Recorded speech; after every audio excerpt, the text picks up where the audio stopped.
औज़ुबिल्लाहिमिनश्शैतानिर्रजीम बिस्मिल्लाहिर्रहमानिर्रहीम।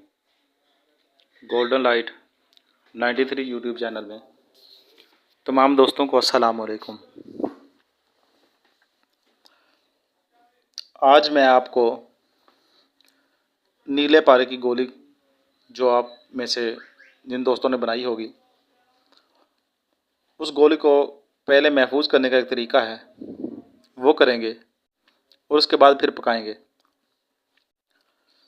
ये जो सारा अमल मैं आपको बयान कर रहा हूँ, ये मैं भी आप लोगों के साथ साथ कर रहा हूँ। आप लोगों को ये साथ साथ करवाने का मकसद ये है कि जब मैं एक प्रैक्टिकल करके आपको बताता हूँ तो कुछ लोग एतबार नहीं करते। मैं अपना प्रैक्टिकल में टाइम भी ज़ाया करता हूँ, पैसे भी खर्च करता हूँ, और फिर भी आप लोग उल्टी सीधी बातें करते हैं। जो चंद एक हैं वो, बाकी जो अच्छे हैं वो तो सब अच्छे ही हैं।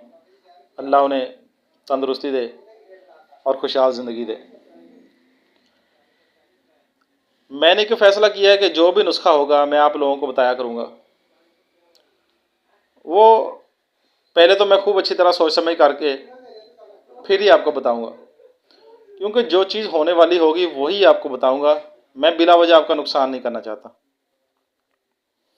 जो नुस्खा आपको बताऊँगा वो मैं खुद भी उसी टाइम प्रैक्टिकल किया करूँगा और आप भी किया करेंगे। रिज़ल्ट सबके सामने होगा। इसमें ना तो मैंने कोई चीज़ छुपानी है और ना आप लोगों से कोई गलत कमेंट मैंने सुनना। नीले पारे की गोली जिन दोस्तों ने बनाई है वो इसे महफूज करेंगे।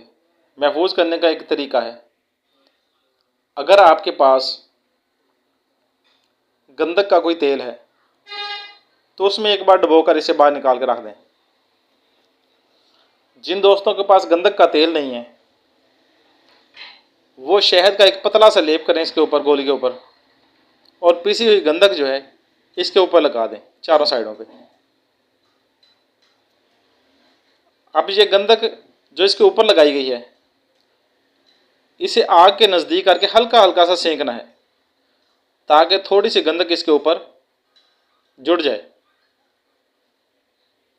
हमारा मकसद गोली को आग देना नहीं, सिर्फ गंधक को मामूली हद तक पिघलाकर इसके ऊपर एक खोल सा बनाना है। जिन भाइयों के पास गंधक का तेल है वो गंधक के तेल में इसे डुबोकर एक बार बाहर निकाल के रख लें।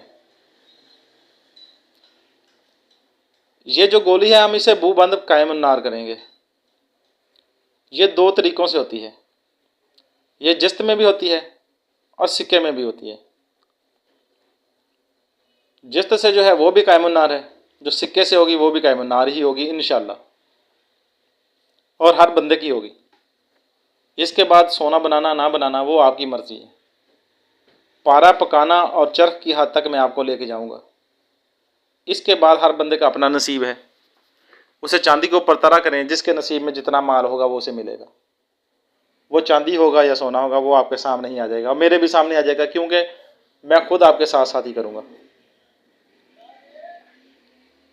अब जितना वज़न इस गोली का है इससे इससे 2.5 गुना वज़न में आप गेरू लेंगे और इसे कवार का थोड़ा सा पानी डालकर इसे अच्छी तरह खरल करें और लेप बनाकर इस गोली के ऊपर लेप कर दें। 1 बार 2 बार 3 बार में ये थोड़ा थोड़ा करके इसके ऊपर लेप होता रहेगा और इसे खुश्क करते जाएं। बस याद रहे कि हर लेप को खुश्क करना है, ये गीला ना रहे। इसके ऊपर गेरू का लेप 2.5 गुना वज़न में आपने लेप करके इसे बिल्कुल अच्छी तरह खुश्क कर लेना है।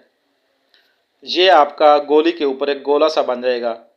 10 ग्राम की गोली अगर कोई बावज़न पका ले और इसे सही तरीके से इस्तेमाल करे तो उसे बहुत अरसा तक गोली पकाने की ज़रूरत नहीं पड़ती, और जो उसे सही तरीके ना इस्तेमाल कर सके वो उसे चरख देकर किसी दाग के साथ, चांदी के साथ या सोने के साथ, या डायरेक्ट भी अगर आप उसे माल बना सकते हैं तो बना सकते हैं।